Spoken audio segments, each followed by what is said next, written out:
Billones de dólares de inversión en un régimen que sabe que al otro día te saca una ley y te lo confisca todo.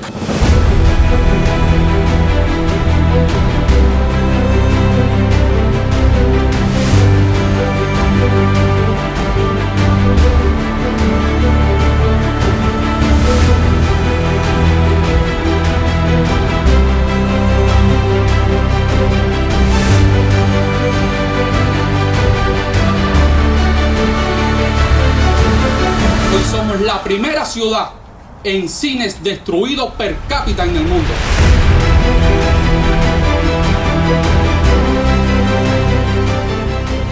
Bueno, antes que nada quiero darles gracias a cada uno de a ustedes que llegaron. Hubieron mucha gente buena que estaban invitados, tenían intención de venir de otras ciudades tan lejos de Miami y quizás hasta de otros estados. Y por muchas razones no pudieron estar aquí, pero el primer agradecimiento es para ustedes que sí están. Dice en la palabra de Dios que habían dos personas, una sirviendo y otra tomando la palabra, y la mejor fue la que se quedó cerca tomando la palabra. Ustedes vinieron y yo personalmente estoy agradecido con cada uno de ustedes. Yo quiero representarles un proyecto nuevo que es la Cancillería Cubana del Exilio. Vamos a decir que los cubanos hemos hecho cosas buenas y somos talentosos donde quiera que caigamos. Pero en ocasiones hemos tenido problemas para saber institucionalizar y materializar los proyectos que realmente pueden trascender. Yo siempre digo que yo que tengo negocios, que el poder y el valor de una empresa no es el edificio, es un pequeño documento en un pequeño portafolio en un lugar de ese edificio.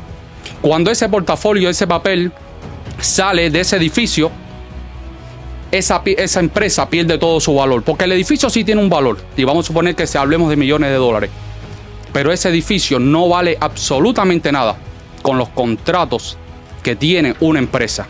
Por lo tanto, el proyecto de la Cancillería Cubana del Exilio se va a encargar, o me gustaría impulsar, poder tener papeles valiosos que impulsen nuestro país y trasciendan a donde nunca se ha visto en el exilio cubano. Permíteme ir un poco por el guión. Primero voy a leer y después quiero ser un poco más flexible para traer algunos datos. Hoy desde esta tribuna libre que levantamos en tierra de exilio, pero con alma de patria, inauguramos oficialmente la Cancillería Cubana del Exilio. No como una oficina más, sino como la expresión viva de una república que aún no ha nacido, pero que ya es eficiente. Aquí comienza la reconstrucción diplomática de una Cuba nueva, una Cuba sin tiranos, una Cuba sin cadenas. Sépanlo todos, la historia de Cuba no comenzó en 1959 con la dictadura. Antes de ser esclavos por el comunismo, fuimos un pueblo próspero, culto, envidiado por muchas regiones y por muchas naciones. En 1958, Cuba tenía el tercer PIB per cápita más alto de América Latina, solo superado por Venezuela y Argentina. Y casualmente, Venezuela hoy en el fondo por culpa del comunismo. Argentina ahora levantándose con Milei, pero también en el fondo por los kirchneristas y por el socialismo argentino. Solamente Venezuela y Argentina eran superiores a Cuba en 1958. Literalmente estábamos por encima de Brasil, de México y de cualquier otro país que haya en América Latina. España, los españoles inmigraban a Cuba. Hoy la comunidad cubana en España es inmensa porque hemos tenido que ir a buscar libertad y hemos tenido que ir a buscar prosperidad y oportunidades a la tierra donde ellos querían antes venir a nuestra tierra. El cubano promedio vivía mejor que el español, el surcoreano, el taiwanés de la época. El 82% de los hogares tenían electricidad, mientras en América Latina ese promedio superaba apenas el 50%. Cuba era un 30% superior a cualquier país latinoamericano en 1958, cuando se hacía referencia a electrificación nacional. Y eso fue uno de los pretextos de Fidel Castro cuando dijo que en Cuba habían zonas que no habían corriente. Hoy el país no tiene corriente y nosotros éramos un 30% superior a todos los países de aquella época. lo cual aquellos tiempos, aquellas décadas tenían sus problemas, sus peculiaridades. Cuba también tenía lo suyo, pero éramos aún superior en todos los sentidos. La Habana era la tercera ciudad del mundo con más cine per cápita. Hoy somos la primera ciudad en cines destruidos per cápita en el mundo. Antes éramos la tercera ciudad con más cines per cápita por habitantes. Contábamos con una red ferroviaria más extensa que la de Brasil. Hoy, ¿cuán lejos nos queda Brasil? Parece una estrella en el horizonte. Sin embargo, con una Cuba libre y democrática, vuelve quizás Brasil quedar detrás de Cuba. Si desde el exilio nos unimos y ayudamos a hacer y a reconstruir una nueva patria. Cuba fue el primer país en América Latina en tener televisión. Pero llegó el comunismo y con él el estancamiento, la censura, el exilio, la represión, el hambre institucionalizada. Porque esa es la manera que tiene el comunismo para hacer que las personas se sometan, a hacerlos pobres, a hacerlos miserables. Porque una persona enferma, pobre y miserable no se puede defender. Hoy en 2025, el salario promedio mensual en Cuba no supera los $18. La canasta básica supera los 7,000 pesos cubanos, cuando un trabajador promedio gana apenas 3,000. Lo mínimo para estar aún en pobreza extrema es 7,000 y el cubano gana apenas la mitad. Peores que índices de países de África. Más del 65% del pueblo cubano vive en pobreza estructural, con techo de zinc, falta de agua potable, apagones de hasta 12 horas y mucho más. ¿Es real? ¿Es real también esos datos? La tasa de natalidad está por debajo del reemplazo poblacional. Estamos siendo una población envejecida donde su sistema social ha colapsado. La inmigración masiva ha vaciado ciudades enteras. Cuba importa más del 80% de los alimentos, pero no puede abastecer ni siquiera la leche de los niños. Hay más presos políticos per cápita en Cuba que en cualquier país del hemisferio occidental. En eso el régimen es potencia, en presos políticos y en represiones. ¿Y cuántos de ustedes aquí han vivido en carne propia? ¿Cuántos de ustedes aquí tienen familia? ¿Cuántos tenemos conocidos que han vivido esa represión? Quizás el que no lo sepa y el que no lo ha vivido, quizás no lo sienta, pero el que lo ha tocado solamente en su carne sabe realmente lo que es un régimen comunista represor y masivo contra cualquier gesta de libertad y democracia. Comparémonos con lo que hubiésemos podido ser si el comunismo no hubiese llegado a nuestro país. Corea del Sur, con un PIB per cápita de apenas $80 en los años 50, hoy supera los $33,000 por persona. Taiwán, una pequeña islita, que Cuba, mucho mayor que Taiwán, enfrentó una dictadura, pero luego abrazó la libertad económica. Hoy es líder global en tecnología y semiconductores, y todos aquí, sin excepción de ninguno, el que tenga un dispositivo móvil, tiene tecnología taiwanesa, y si se les trae, no funciona. Hoy por hoy Taiwán es líder fundamental en todas las naciones, en todo lo que se haga. Ahí está el ingenio de los taiwaneses, muy inferiores a nosotros en los años 50. Singapur, que era una ciénaga invivible, tiene hoy uno de los sistemas de salud, educación y transporte más avanzado del mundo. ¿Saben que el chicle está prohibido en Singapur? Un simple chicle en una puerta pues puede bloquear esos sistemas de trenes y de ferroviarios que son electrónicos y autónomos completamente.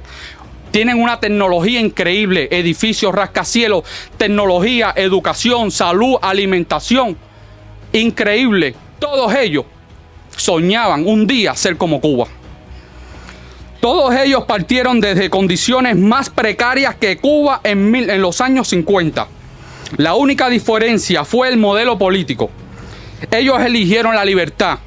Cuba fue obligada a vivir bajo el yugo comunista. Por eso, pero eso yo considero que se puede acabar hoy impulsando las cosas importantes y necesarias. Desde esta Cancillería del Exilio, que quizás todavía no han podido presenciar y en unos minutos van a poder ver de qué estamos hablando, y no lo que van a ver, sino lo que ha de venir. Deseamos construir la diplomacia de la nueva República de Cuba, defender al cubano libre allí donde no tiene voz y donde la tiene también, y proponer una Cuba integrada al mundo libre, aliada de Estados Unidos, Israel, Europa y las democracias asiáticas. Este proyecto no es un símbolo, es un proyecto estratégico. No es un proyecto retórico, es un proyecto institucional. No se debe centrar en la figura, debe centrarse en el pueblo de Cuba. Muchas veces tenemos proyectos personales, pero cuando se vamos a tener un proyecto institucional de la República, de una República que no ha nacido, pero que un día, si Dios quiere, y quizás sea más pronto de lo que nosotros pensemos, pueda ser restaurada. No es un sueño, es un plan en marcha y ya lo van a ver en unos minutos. Además, orgullosamente, que de la ciudad de Tampa se impulsen cosas como esta. Aquí no se prometen utopías. Las utopías se las dejo a los comunistas, a Fidel, a Lenin, a los que prometen igualdad, pero quizás se les olvidó añadir la igualdad en la pobreza.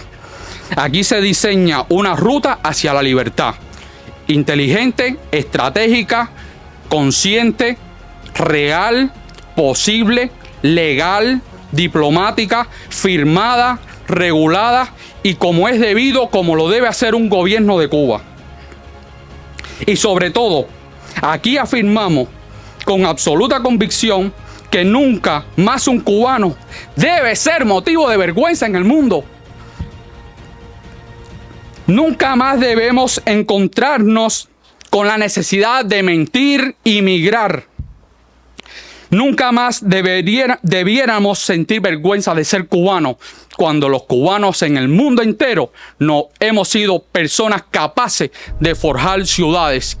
Miami como Taiwán, una ciénaga, hoy por hoy una de las metrópolis más reconocidas, amadas, visitadas, deseadas por cualquier país del mundo. Y eso es la bandera cubana en el exilio. Eso es Miami y eso también es Tampa, donde estuvo Martí con los vegueros y de donde se recogió los fondos para la guerra necesaria para la libertad de Cuba, que luego se materializó en los primeros años de 1900.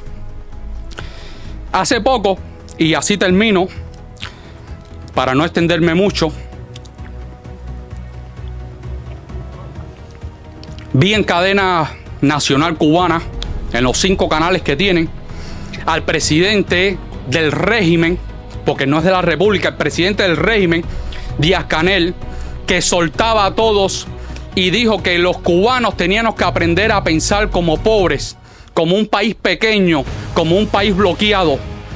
Yo soy un poco reacio a estas cosas y cuando lo escucho yo de por sí me rebelo, porque yo que conozco la libertad, conozco la democracia, yo que he podido emprender en varios negocios y sé lo que es manejar una empresa, lo que es sacarla del sudor de nuestras manos, con callos en las manos, con dolor en nuestras espaldas, sacarla adelante un proyecto de empresa y prosperar en un país extranjero, pero que nos dio las herramientas para poder cosechar.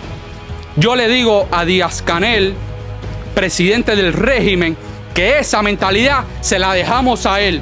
Si él quiere una Cuba pequeña, humilde, subdesarrollada, que se la quede él en otro lugar del mundo, que deje el poder, porque la Cuba que yo propongo, la Cuba que proponemos los cubanos, la Cuba que nos gustaría tener el exilio, porque no debe ser algo, la Cuba republicana y democrática debe ser una potencia en el Caribe a nivel regional en todos los aspectos. Hoy por hoy quizás estamos un poco lejos de otros países, pero estaba hablando recientemente de la zona económica exclusiva de Cuba en el Golfo de México. Hay reservas probadas de petróleo de 4.3 trillones a 9.4 trillones de barriles de petróleo. Estados Unidos es una potencia petrolera y mucho de ese petróleo sale del Golfo de México. Una de las empresas petroleras más grandes están en México y México es un productor de petróleo. Quizás dicen ellos que el único pedacito de Golfo que no tiene petróleo es Cuba, cuando hay investigaciones que se han encontrado grandes reservas de petróleo en Cuba, pero ninguna empresa capitalista invierte en Cuba, porque ninguna empresa que se respete va a poner billones de dólares de inversión en un régimen que sabe que al otro día te saca una ley y te lo confisca todo. Pero en una Cuba libre, en una Cuba democrática, no solamente tenemos libertad, sino que podemos ser una potencia petrolera y gasífera. A veces se habla que Venezuela, pero ¿dónde está Venezuela también? Si los cubanos también tenemos reservas petroleras abundantes.